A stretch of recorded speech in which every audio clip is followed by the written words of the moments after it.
कामयार अब इस मोड़ पर आ खड़ा हुआ है जहां इसने जिद न और टूटे हुए एतमाद के सहारे एक ऐसा फैसला कर लिया है जिसके नताइज से वो खुद भी पूरी तरह वाकिफ नहीं। वो साफ लफ्जों में कह चुका है कि अब वो शादी करेगा, चाहे इसके खिलाफ पूरा खानदान ही क्यों ना खड़ा हो जाए। उसके इस ऐलान के बाद उसकी दादी, जो हमेशा उसके लिए ढाल बनी रहे, इसे बार बार समझाने की कोशिश करती हैं कि ये फैसला न सिर्फ गलत है बल्कि कई मासूम लोगों के दिल तोड़ने का सबब भी बनेगा। दादी इसे याद दिलाती हैं कि कम अज कम आयरा के वालिदैन के बारे में ही सोच लो, जो पहले ही ज़हनी अजियत में मुब्तला है। एक तरफ तुम्हारे अपने माँ बाप इस शादी पर राजी नहीं और दूसरी तरफ आयरा के वालिदैन के लिए ये रिश्ता किसी क़यामत से कम नहीं। दादी का मानना है कि शादी जैसे मुकद्दस रिश्ते को बदले और इंतकाम की बुनियाद पर कायम करना किसी सूरत दुरुस्त नहीं, क्योंकि इसमें खुशी नहीं बल्कि सिर्फ मजीद जख्म जन्म लेते हैं।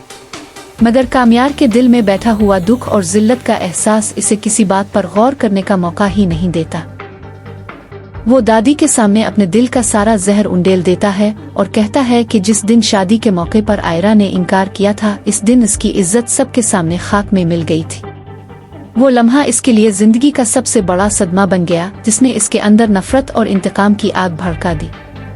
कामयार का कहना है कि अब वो भी देखना चाहता है कि आयरा ये सब कैसे बर्दाश्त करेगी, क्योंकि इसे भी एहसास होना चाहिए कि इसके एक फैसले ने कामयार की पूरी जिंदगी को किस तरह जहन्नम बना दिया।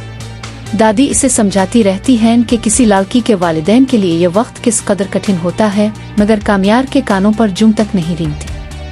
उसके नज़दीक अब सिर्फ उसकी अपनी तकलीफ अहम है, बाकी सब जज्बात इसे कमज़ोर महसूस होते हैं। इसी जिद और जज्बाती तूफान में वो ये मानने को तैयार नहीं कि वो जो रास्ता चुन रहा है वो खुद इसे भी मजीद तन्हाई और अंधेरों की तरफ ले जा सकता है। दूसरी जानिब आयरा के घर का माहौल भी किसी जंगी मैदान से कम नहीं।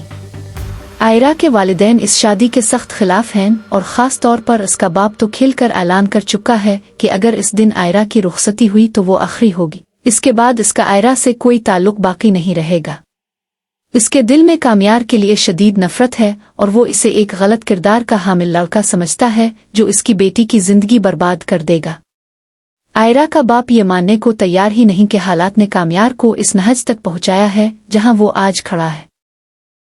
हकीकत यह है कि कामयार फितरतना बुरा नहीं बल्कि एक अच्छा इंसान है, मगर वक्त की मार, टूटे हुए ख्वाब और मुआशरती दबाव ने इसे इस दलदल में धकेल दिया है जहां वो सही और गलत में तमीज खो बैठा है। यही वजह है कि अब वो ना अपने घर वालों की नज़रों में अच्छा रहा है और ना ही आयरा के वालिदैन के दिल में इसके लिए कोई नरम गोशा बाकी बचा है। सब इसे एक जिद्दी बना परस्त और ख़तरनाक शख्स के तौर पर देखने लगे हैं, हालांकि इसके अंदर का इंसान अब भी कहीं ना कहीं जिंदा है, बस वो गुस्से और इंतकाम के मलबे तले दब चुका है। इस ड्रामे का असल सवाल यही है कि आगे ऐसा क्या मोड़ आएगा जो कामयार को दोबारा से खुद पर काबू पाने का मौका देगा। क्या कोई ऐसा लम्हा आएगा जब वो अपनी अना से ऊपर उठकर ये समझेगा कि रिश्ते ज़बरदस्ती नहीं निभाए जाते?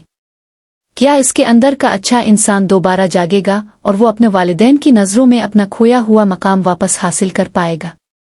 और सबसे बढ़कर क्या वही आयरा के वालिदैन, जो आज इसे अपनी बेटी के लिए सबसे बड़ा खतरा समझते हैं, कभी उसके किरदार, कुर्बानी और सच्चाई को देखकर उससे नफरत के बजाय मोहब्बत करने लगेंगे?